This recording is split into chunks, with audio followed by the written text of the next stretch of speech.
오늘도 예배 오신 여러분들을 우리 주님의 이름으로 축복하고 환영합니다. 같이 기도하고 예배를 시작하겠습니다. 하나님 감사합니다. 하나님 앞에 예배드립니다. 예배드리는 동안에 하나님이 어떤 분인지, 하나님이 누구신지 우리가 잘 알게 해주시고, 그리고 아는 것에 끝나는 것이 아니라 그 하나님을 붙잡고 하나님으로 말미암아 우리 삶 안에 얼마나 풍성한 것이 있는지 믿어지는 시간 되게 하여 주옵소서. 감사를 드립니다. 예수님의 이름으로 기도합니다. 아멘. 네, 오늘 말씀은 열왕기하 7장입니다. 7장 3절에서 7절까지입니다. 열왕기하 7장 3절에서 7절입니다. 찾으셨으면 우리 같이 한 목소리로 읽겠습니다. 성문 어귀에 나병 환자 4사람이 있더니 그 친구에게 서로 말하되 우리가 어찌하여 여기 앉아서 죽기를 기다리랴. 만일 우리가 성읍으로 가자고 말한다면 성읍에는 굶주림이 있으니 우리가 거기서 죽을 것이요, 만일 우리가 여기서 머무르면 역시 우리가 죽을 것이라. 그런즉 우리가 가서 아람 군대에게 항복하자. 그들이 우리를 살려두면 살 것이요, 우리를 죽이면 죽일 것이라 하고, 아람 진으로 가려하여 해질 무렵에 일어나 아람 진영 끝에 이르러서 본즉 그곳에 한 사람도 없으니 이는 주께서 아람 군대로 병거 소리와 말 소리와 큰 군대의 소리를 듣게 하셨으므로 아람 사람이 서로 말하기를 이스라엘 왕이 우리를 치려하여 헷 사람의 왕들과 애굽 왕들에게 값을 주고 그들을 우리에게 오게 하였다 하고 해질 무렵에 일어나서 도망하되 그 장막과 말과 나귀를 버리고 진영을 그대로 두고 목숨을 위하여 도망하였음이라. 간혹 우리가 한순간에 인생이 바뀐 사람들에 대한 소식을 듣습니다. 복권에 당첨됐다든지 아니면 신기술을 가지고 있었는데 그게 대박이 났다는 표현으로 그렇게 갑자기 한순간에 이제 자기의 삶이 변화된 사람들을 봅니다. 참 대단하죠. 그리고 우리의 노력으로 그렇게 되는 경우들도 있고, 또 우리가 소위 말하는 운으로 그렇게 되는 경우들도 있습니다. 그런데 우리가 어제까지 본 말씀 중에 보면 넘지 못하는 환경이라는 게 있었습니다. 어떤 내용입니까? 아주 잔인한 내용이었죠. 아람의 군대가 성을 완전히 둘러싸고 있기 때문에 북이스라엘 사마리아 성이 완전히 둘러싸여 있어서 밖으로 나갈 수 없어서 음식 조달이 안 되는 겁니다. 오랜 동안 그렇게 포위당하고 있다 보니까 음식이 없어서 심지어 서로 자기 아들을 먹고 다음 날에는 네 아들을 먹자, 이런 일까지 벌어집니다. 얼마나 암담했으면, 더 이상 다른 걸 기대할 수 없었으면 그런 일까지 있었겠습니까? 그러니 사람들은 기대감이 다 사라진 상태입니다. 그래서 엘리사가 다음 날 되면 이제 모든 것이 정상으로 돌아올 것이다 라고 하나님의 말씀을 선포해도 왕의 신하가 그 하나님의 말씀에 비웃었죠. 하나님의 말씀을 우습게 알았습니다. 하나님 존재 자체를 우습게 한 겁니다. 왜 그렇습니까? 아무리 생각해도 그 일은 불가능하거든요. 하루 사이에 이 모든 환경이 바뀐다? 눈으로 보면 불가능하다는 거 우리가 어제 이미 살펴보았습니다. 그런데 오늘 그 구체적으로 하나님이 어떻게 그 일을 하셨는지가 나옵니다. 그 일 과정에서 그 일을 발견한 것들 어떻게 했냐면, 나병 환자들이 이제 그들도 굶어 죽게 생겼죠. 그들도 어차피 성 안에 있는 사람도 죽게 생겼는데 그들도 죽게 생겼습니다. 그러니 여기서 죽으니 저기서 죽으니 아무 상관없다. 차라리 그들이 성읍으로 가자라고 얘기하면서, 그러면서 아람 군대에 항복하자. 그러면 혹시나 우리가 살 수도 있지 않을까 생각해서 그리로 가게 됩니다. 그런데 우연이라면 우연이겠지만 하나님의 일에 우연이 어디 있겠습니까? 특히 하나님이 주관하시는 일에 우연이 어디 있겠습니까? 그래서 아람 진영으로 들어갔는데 보니까 텅텅 비어 있는 거죠. 모든 거 다 놔두고 간 겁니다. 알고 봤더니 오늘 말씀에 6절에 이는 주께서 아람 군대로 병거 소리와 말 소리와 큰 군대의 소리를 듣게 하셨으므로 아람 사람이 서로 말하기를 이스라엘 왕이 우리를 치려하여 햇사람의 왕들과 애굽 왕들에게 값을 주고 그들을 우리에게 오게 하였다 하고 이렇게 나옵니다. 갑자기 그들이 아무 소리도 안 들렸는지 모르죠. 그러나 하나님은 분명히 어떤 소리를 내셨을 거예요. 다른 이스라엘에는 들리지 않을 소리 같아도 그들에게는 들리는 어마어마한 군대 소리가 들렸나 봅니다. 그래서 그들이 얘기해요. 이스라엘 왕이 햇사람의 왕들과 이집트 왕들과 돈을 주고서 그들을 모아서 이제 자기들을 치러 왔다.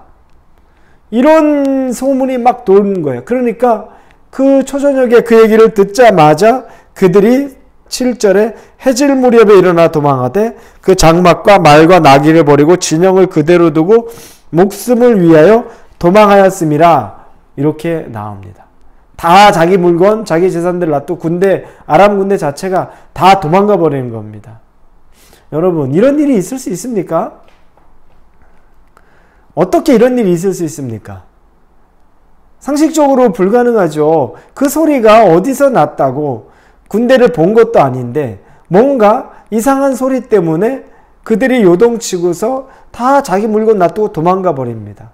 결론은 이 나병 환자들이 그걸 발견하고 나중에 성으로 돌아가서 이야기해서 사람들이 다 나와서 거기 있는 물건들 다 취하고 음식, 식량, 짐승들 다 가지고 오죠. 아람 군대 걸 다 빼앗아 옵니다.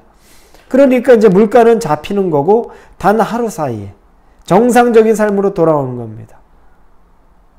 그러나 어제 말한 대로 이 엘리사의 하나님의 말씀을 전한 내용들을 멸시했던 그 왕의 신하는 그 사람들의 발걸음에 밟혀서 죽게 된다고 제가 어제 말씀드렸습니다.